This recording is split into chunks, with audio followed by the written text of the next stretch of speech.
नमस्कार, स्वागत है आपका पावर ब्रेकफास्ट में। आपके साथ मैं हूं नेहा आनंद। गुरुवार आ पहुंचा है और देख लेते हैं कि अंतर्राष्ट्रीय बाजारों से किस प्रकार के संकेत है। तो लगातार एक तरफा मजबूती दिखाने के बाद आज हमने देखा है तेजी पर ब्रेक लगा है। एसजीएक्स निफ्टी इसका बड़ा सूचक है, जहां पर 114 अंकों की कमजोरी के साथ शुरुआत होती हुई दिखी है। डाउ फ्यूचर्स 85 अंकों की कमजोरी यहां पर दिखाई दे रही है। नैस्डैक फ्यूचर्स ट्रिपल डिजिट की कमजोरी लेकर कर रहे हैं कारोबार। बाकी एशियन मार्केट्स पर नजर डालें, यहां पर भी अच्छी खासी गिरावट दिख रही है। जापानीज मार्केट 300 अंकों से ज्यादा की कमजोरी दिखा रहे हैं और बाकी एशियन मार्केट्स में भी आधे से 1.25% तक की कमजोरी के साथ शुरुआत होती हुई दिखी है। और कमोडिटी बाजार में तो भारी उठापटक है और प्रेशर अधिकतर कमोडिटीज पर बनता दिखा है। क्या कुछ हुआ है बीते सत्र में अंतर्राष्ट्रीय बाजारों में जिसके कारण आज इतनी बड़ी गिरावट झेलनी पड़ रही है अक्रॉस द बोर्ड, ये बताने के लिए मेरे सहयोगी दीपांशु इस वक्त स्टूडियो में मेरे साथ जुड़ चुके हैं।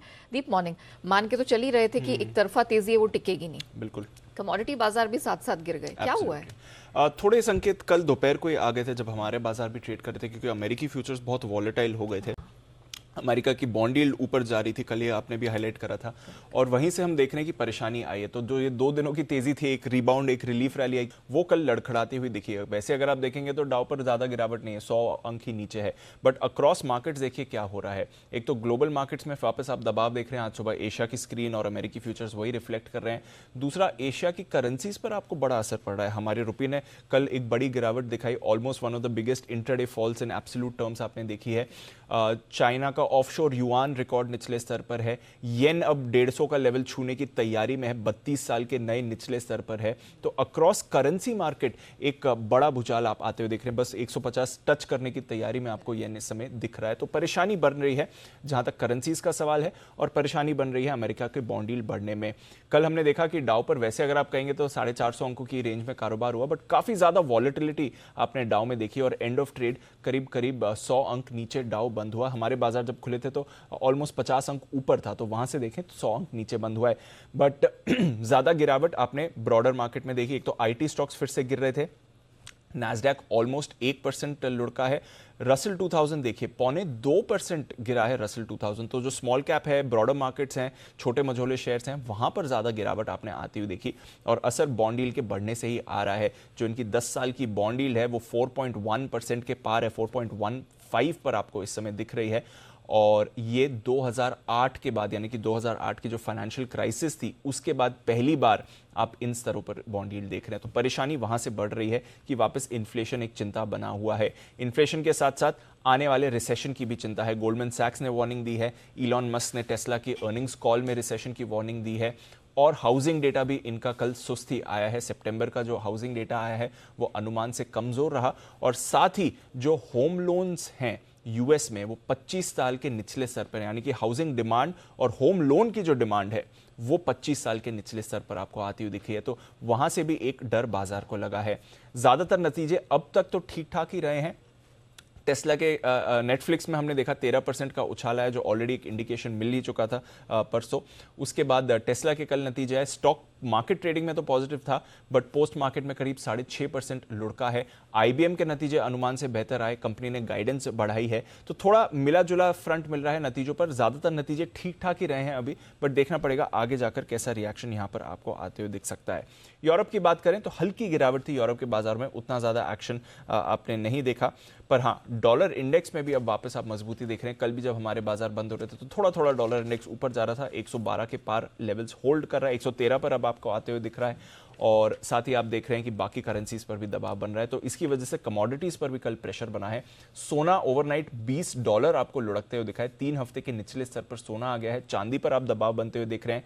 कच्चा तेल हालांकि कल जरूर ऊपर गया था, करीब 2% ऊपर गया था कच्चा तेल, फिलहाल $92 पर दिख रहा है। अमेरिका की जो भंडार है उसमें उम्मीद से ज्यादा की गिरावट आपने देखी है, और बेस मेटल्स पर तो दबाव बना हुआ है। तो कमोडिटी मार्केट थोड़ा उतार चढ़ाव यहां पर बन रहा है। करेंसी मार्केट पर रखें नजर, अमेरिका की बॉन्ड यील्ड पर रखें नजर, और उससे जो इक्विटीज पर इंपैक्ट आ रहा है वो काफी कंसर्निंग हो सकता है। 100 पॉइंट नीचे एसजीएक्स इस समय ट्रेड कर रहा है। इनफैक्ट एग्री स्पेस में भी हमने देखा कॉटन, रबर सब मल्टी ईयर मल्टी मंथ लोज पर ट्रेड कर रहे हैं। तो खैर उसकी डिटेल्स तो दिन के दौरान हम लाएंगे। बहरहाल शुक्रिया आपका दीपांशु, वो पूरी डिटेल दर्शकों के सामने रखने के लिए। आइए आगे बढ़े, उससे पहले देख लेते हैं कि बुधवार यानी कि कल के सत्र में संस्थागत निवेशकों की तरफ से प्रदर्शन किस प्रकार का रहा है।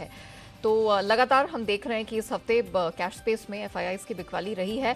हालांकि 4 डिजिट में थैंकफुली नहीं दिखी है, 450 करोड़ के आसपास की बिकवाली का फिगर उसके सामने घरेलू संस्थागत निवेशकों ने दमखम दिखाया है, 900 करोड़ से अधिक की खरीद वहां पर। एफएनओ स्पेस में 4,443 करोड़ की खरीद एफआईआई से दिखी है, तो ये थोड़ी सी राहत की बात है। अब इन सब ग्लोबल संकेतों के बीच में हमारे मार्केट्स में आज आपको क्या रणनीति अपनानी है, वीकली एक्सपायरी का है दिन, इन सब पर बात करने के लिए जी बिजनेस के मैनेजिंग एडिटर अनिल सिंह भी हमारे साथ जुड़ चुके हैं।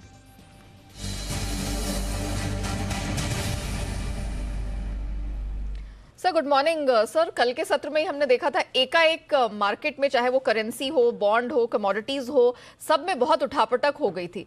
आज जिस तरह के संकेत है सर, हमारे मार्केट्स कैसे क्यूज लेंगे और क्या किया जाए? Good morning Neha. देखिए, संकेत थोड़े से ढीले हैं। हालांकि बाजार ज्यादा नहीं गिरे अमेरिका के, लेकिन बॉन्ड यील्ड्स जो बढ़कर आई है 4.14% के आसपास। और दूसरा एक और जो प्रॉब्लम है वो ये कि करेंसी सारी तरफ से जो कमजोर हो रही है, हमारी भी करेंसी कल काफी कमजोर हुई है, ये सारी थोड़ी सी चिंताएं दे रही है।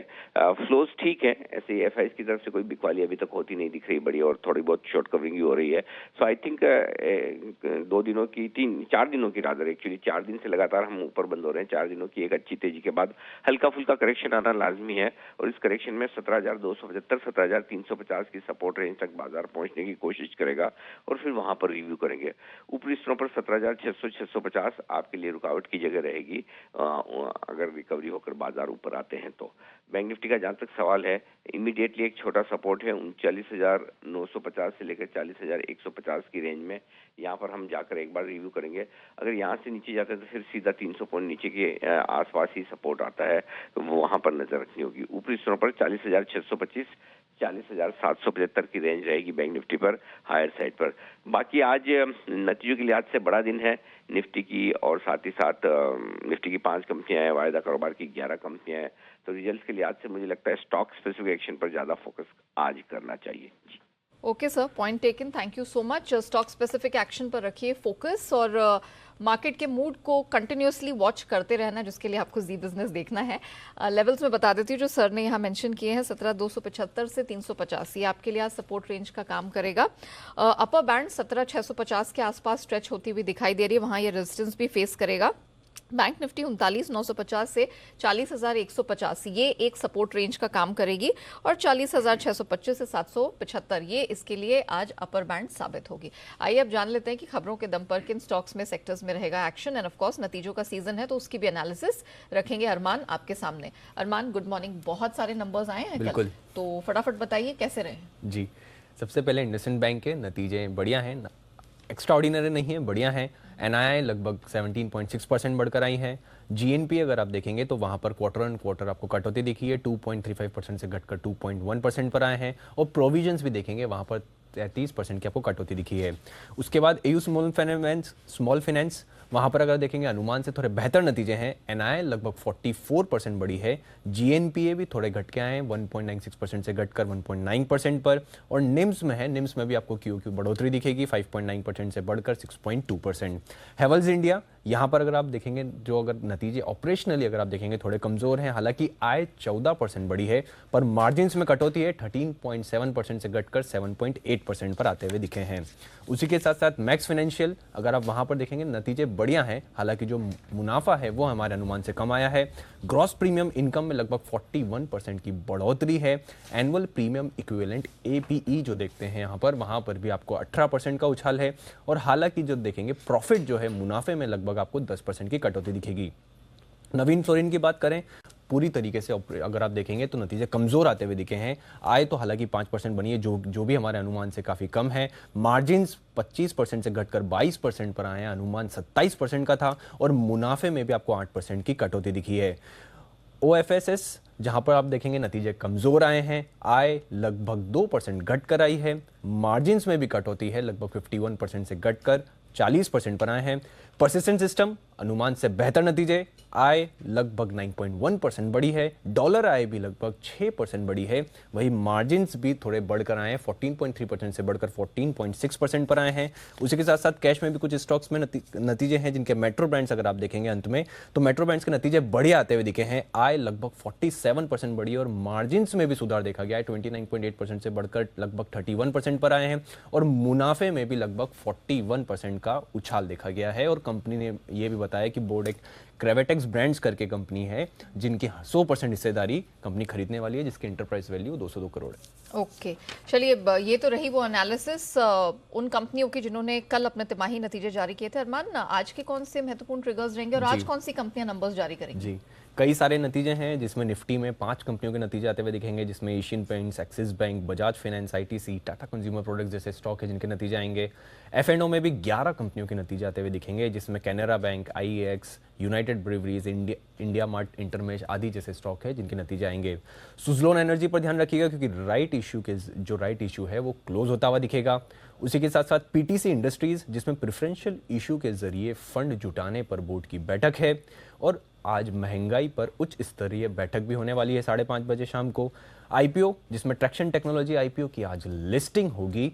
उसी के साथ साथ खबरों पे आ जाते हैं। खबरों में लुपिन पर सबसे पहले ध्यान रखिएगा क्योंकि यूएस एफडीए ने पुणे में उनके लुपिन की बायोटेक यूनिट में प्री अप्रूवल जो निरीक्षण किया था और उस निरीक्षण के खत्म होने पर फॉर्म 4483 में उन्होंने 17 ऑब्जर्वेशंस जो हैं जारी की हैं। हालांकि कंपनी का यह कहना है कि इस फैसिलिटी से आने वाले आय में कोई असर नहीं होएगा उनको। कावेरी सीड्स कंपनी जहां पर 27 अक्टूबर को बोर्ड की बैठक में शेयर बायबैक पर विचार किया जाएगा। डिलीवरी लिमिटेड जहां पर उन्होंने Q2 का एक अपडेट दिया है, उसमें उन्होंने बताया कि Q1 की अपेक्षा में अगर आप Q2 की अगर देखेंगे वहां पर भी कोई ज़्यादा जो डिमांड में कोई बदलाव नहीं है। हालांकि वो ये भी बोल रहे हैं कि ओवरऑल जो उनका सर्विस लाइन वॉल्यूम्स हैं वहां पर अगर आप देखेंगे तो लगभग Q2 FY23 में थोड़ी बहुत बढ़ोतरी देखी गई है। और अंत में सीजी पावर और इंडस्ट्रियल सॉल्यूशन पर ध्यान रखिएगा क्योंकि बोर्ड ऑफ डायरेक्टर ने जो ड्राफ्ट स्कीम रीऑर्गेनाइजेशन स्कीम है उसको मंजूरी दी है। इस स्कीम के तहत 400 करोड़ रुपए जो जनरल रिजर्व से रिटेन्ड अर्निंग्स में ट्रांसफर किया जाएगा, जिसका सेट ऑफ एक्यूमुलेटेड लॉस करने के लिए किया जाएगा। हालांकि अभी इसमें सारी जो रेगुलेटरी अप्रूवल्स है जिसमें बीएससी एनएससी से भी सबकी रेगुलेटरी अप्रूवल्स है वो बाकी है। ओके अरमान, शुक्रिया वो पूरी डिटेल्स दर्शकों के सामने रखने के लिए। आइए अब जान लेते हैं आज की ट्रेडिंग कॉल्स। चॉइस ब्रोकिंग से करेंगे शुरुआत। आईआरसीटीसी खरीदने की रिकमेंडेशन उनकी तरफ से। इस स्ट्रैटेजी में स्टॉप लॉस 722 का और टारगेट 780 का मिलेगा। सेंट्रम ब्रोकिंग लॉरस लैब्स खरीद के चलने की सलाह है। स्टॉप लॉस 516 का, टारगेट 548। और अंत में अनराठी सिक्योरिटीज महिंद्रा हॉलीडेज पर दाव लगाने की सलाह है। खरीदारी की रिकमेंडेशन है। स्ट्रैटेजी में स्टॉप लॉस 272 का और टारगेट 300 का लगा के चलना है। आइए जान लेते हैं कि बाजार पर आज एक्सपर्ट्स की क्या राय बन रही है, किन शेयरों पर, इंडाइसेस पर आज वो फोकस करने की सलाह दे रहे हैं। बात करने के लिए हमारे साथ मोतीलाल ओसवाल के चंदन तापड़िया जुड़ चुके हैं। चंदन, गुड मॉर्निंग, बहुत स्वागत है आपका। सबसे पहले निफ्टी बैंक निफ्टी क्या करें आज? जी नमस्कार। देखिए, बाजार में कल ऊपर के लेवल से मुनाफा वसूली देखने को मिली और पिछले कुछ दिनों में अच्छा रनअप देखने को मिल चुका है। बट कंसर्न यह है कि ग्लोबल मार्केट के चलते हम ऊपर में नहीं जा रहे। बट अच्छी बात यह है कि डिप्स में बाइंग हो रही है, तो आज ग्लोबल संकेतों के हिसाब से नेगेटिव खुलेगा। बट हमारा ऐसा मानना है वापस डिप्स में बाइंग आएगी, ओवरऑल रेंज बाउंड बायस बनेगा। तो इस डिक्लाइन पे हम खरीदारी की सलाह रखेंगे। 17,333, 17,350 के आसपास खरीदारी की सलाह रखेंगे। 17,250 का स्टॉप लॉस रहेगा। ऊपर में 17,500, 17,580 के टारगेट रहेंगे। सिमिलरली बैंक निफ्टी की बात करें तो बैंक निफ्टी में भी कल 40,650 तक का रनअप देखने को मिला। ग्लोबल मार्केट के चलते यहाँ पे वीकनेस रहेगी, तो कोई भी डिक्लाइन 40,000 की तरफ खरीदारी की सलाह रहेगी। 39,750, 39,750 का स्टॉप लॉस। ऊपर में 40,500, 40,750 के टारगेट रहेंगे। अब स्टॉक आइडियाज की बात करें तो यहाँ पे सिलेक्टिव काउंटर में फोकस है, जैसा कि siemens, IRCTC, Concor, TVS motor, ITC. तो आईटीसी पे खरीदारी की सलाह रखेंगे। मेजर ट्रेंड पॉजिटिव है। चार्ट सेटअप इंडिकेट कर रहा है कि यहाँ पे मोमेंटम बनेगा। तो डिप पे खरीदारी, 335 का सपोर्ट, ऊपर में 365, 370 के टारगेट। चंदन जी, बहुत शुक्रिया आपका हमारे साथ जुड़ने के लिए और ब्रॉडर मार्केट्स के साथ साथ स्टॉक स्पेसिफिक एक्शन भी दर्शकों के सामने रखने के लिए। कब बारी आती है कमोडिटी बाजार की और आज की रणनीति आईएफएल सिक्योरिटीज के अनुज गुप्ता की तरफ से है। सोने चांदी में आज बिकवाली की रिकमेंडेशन है। सोना बेच के चले 50,000 के डाउनसाइड टारगेट के लिए। चांदी में भी जिस तरह का प्रेशर है, दिसंबर वायदा बेच के चलने की सलाह है। 56,500 के लेवल पर सेल की रिकमेंडेशन, 55,500 का लेवल नीचे दिखेगा। कच्चा तेल नवंबर वायदा 7,100 के पास बेच के चलने की सलाह है। कल जबरदस्त स्ट्रेंथ थी लेकिन आज बिकवाली बनती दिख रही है, टारगेट 6,800 का। और यूएसडी आईएनआर पर रखिएगा नजर, क्योंकि यहां पर कल हमने $1 को 83 के लेवल को पार करते हुए रिकॉर्ड लो छूते हुए देखा है। तो खरीदारी बनेगी ₹82.80 के पास, स्टॉप लॉस ₹82.50 का लगाना और टारगेट इसमें ₹83.40 का देखने को मिल सकता है। यानी कि और एक नया रिकॉर्ड लो बनने की तैयारी आज बनती हुई दिखाई दे रही है। तो यूएसडी आईएनआर खरीद के चलने की सलाह है।